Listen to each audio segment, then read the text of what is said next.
Now we come to the final summation of the course, and that is foundations on what we are to build in the future of liturgical music.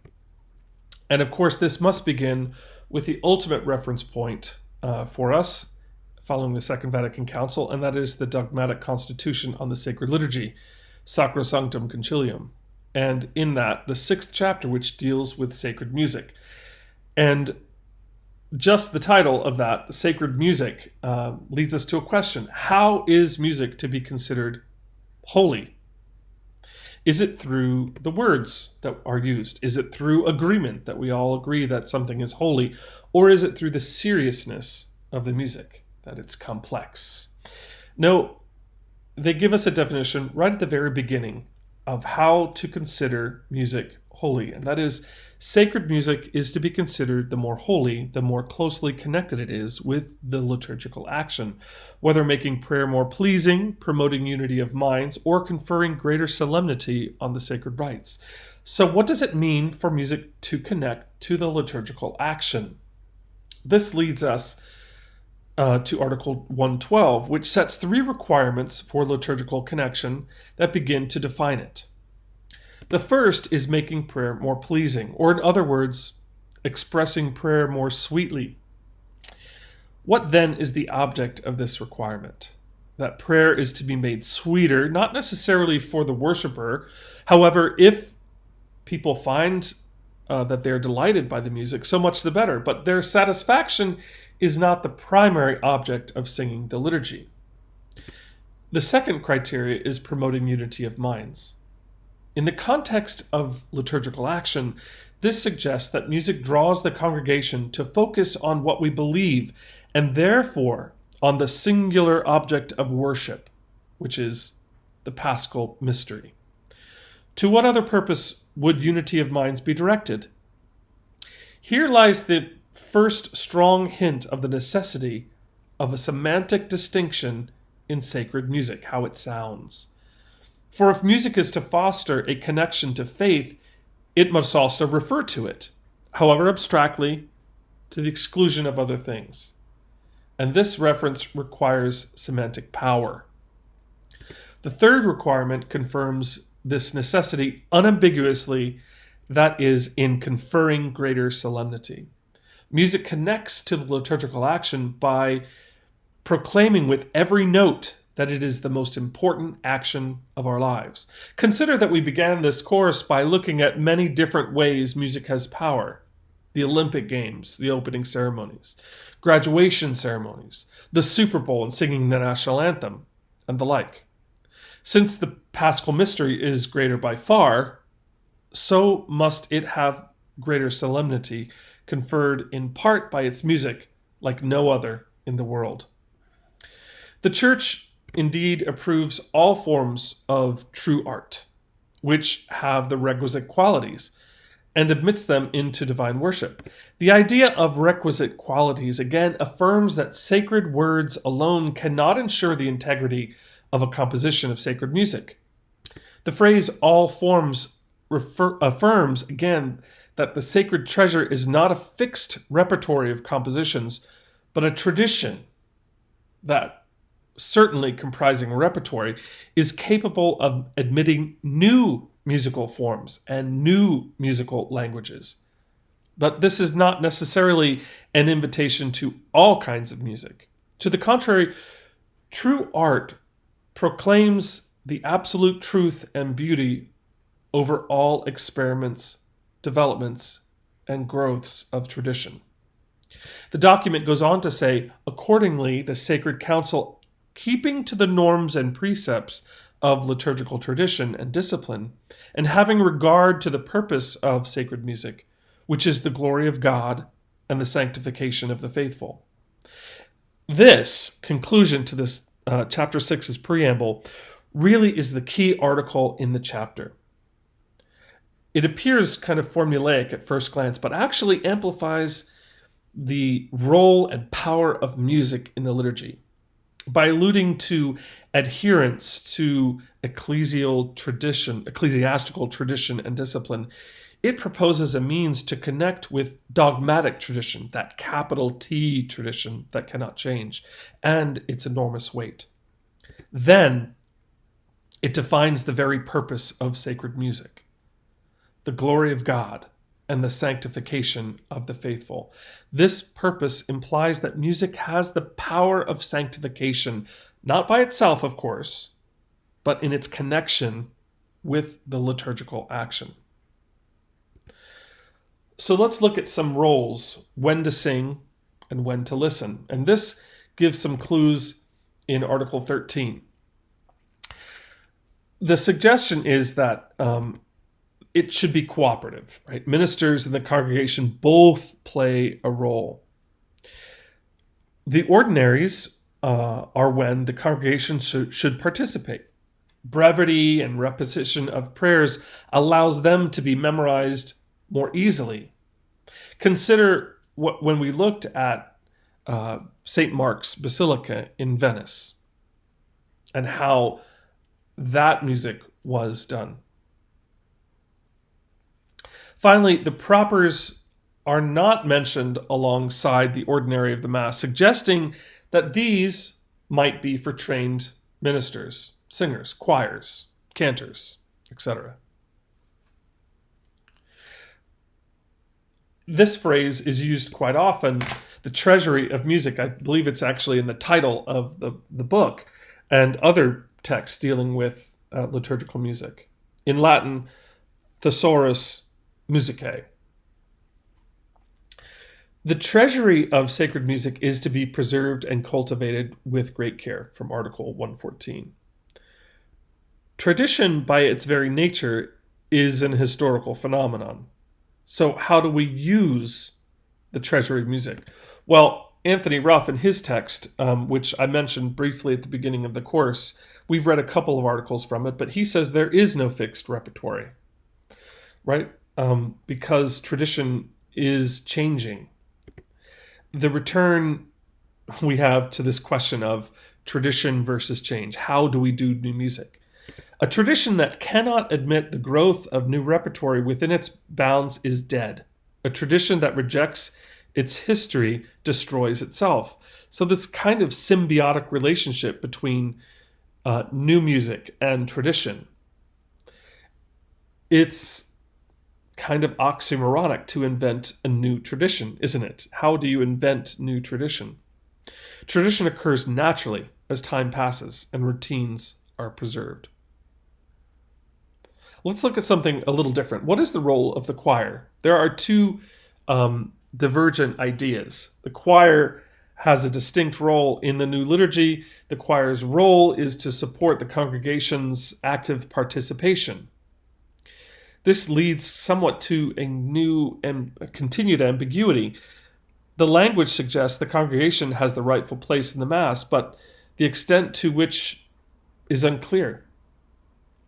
Given this, there should be a lot of emphasis on the presence and quality of music training.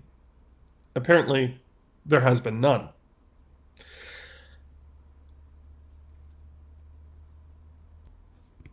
We've talked about the decline of music after the Second Vatican Council, and there are certain drivers of that deterioration, certain mythologies that existed after the Second Vatican Council.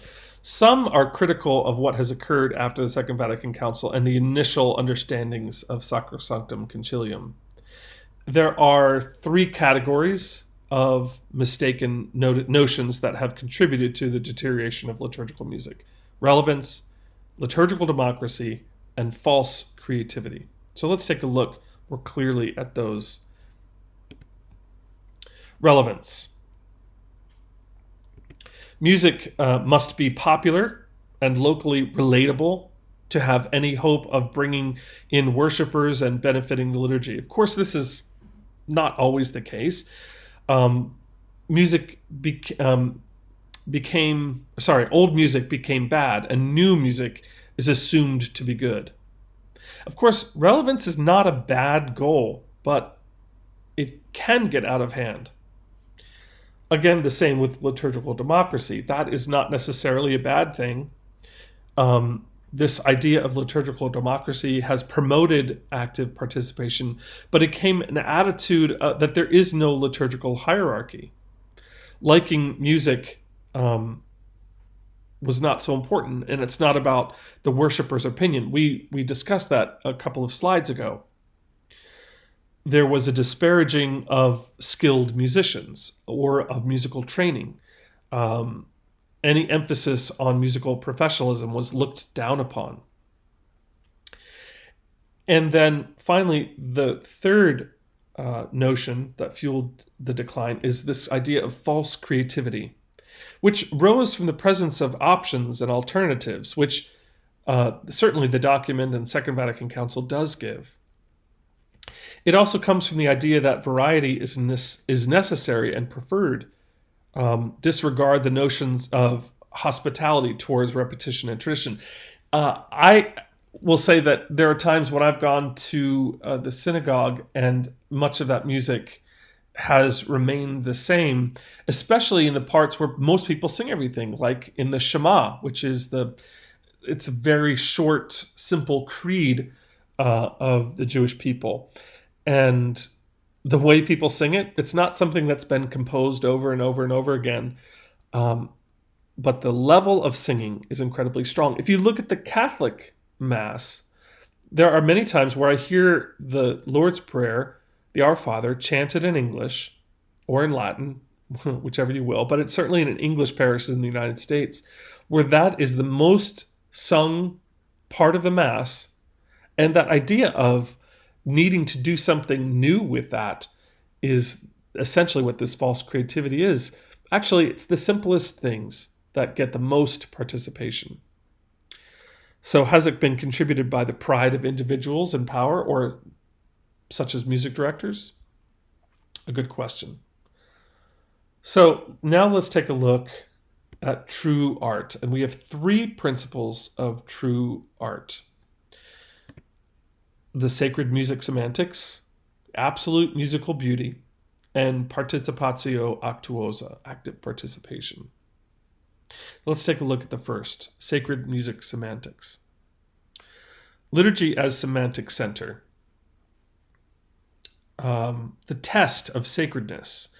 Remove the text and just listen to how the music sounds. What does the music alone evoke? Does it engage the spirit? If not, the words alone will not make it fit for the liturgy.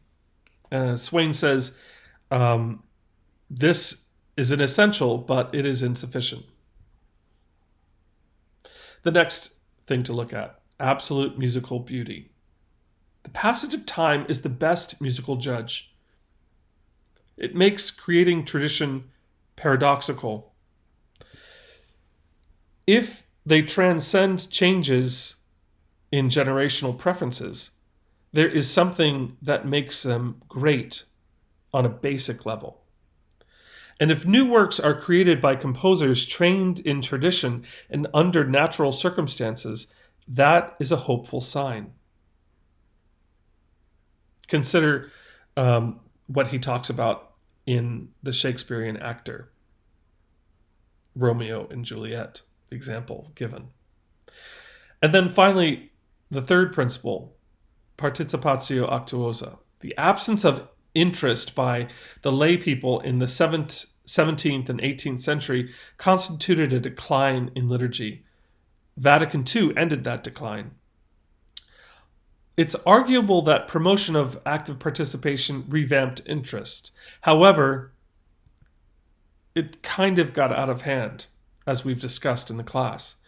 The appropriate balance of participation is essential to a good liturgy. What is needed is a conversion from entrenched attitudes and habits that have retarded lasting reform in the liturgy for decades. That these have not dulled the intense interest in the sacred liturgy that was awakened by the Second Vatican Council says a great deal about the stature of the liturgy in the spiritual lives of Catholics. Its reform is still the Council's most sensible effect, and even the bitterest controversies over liturgy must mean that Catholics continue to care deeply about it. Swain gives us this statement by Archbishop Weakland. Archbishop Rembert Weakland was the Archbishop of Milwaukee, Wisconsin, and was a Benedictine monk.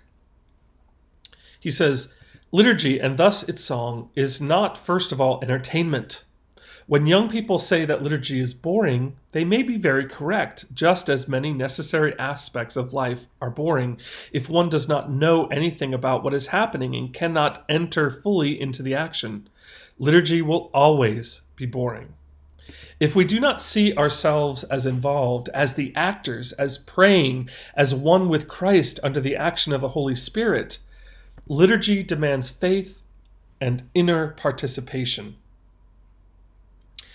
Nor is liturgy to be a therapeutic exercise. So often people will say, but I don't get anything out of it.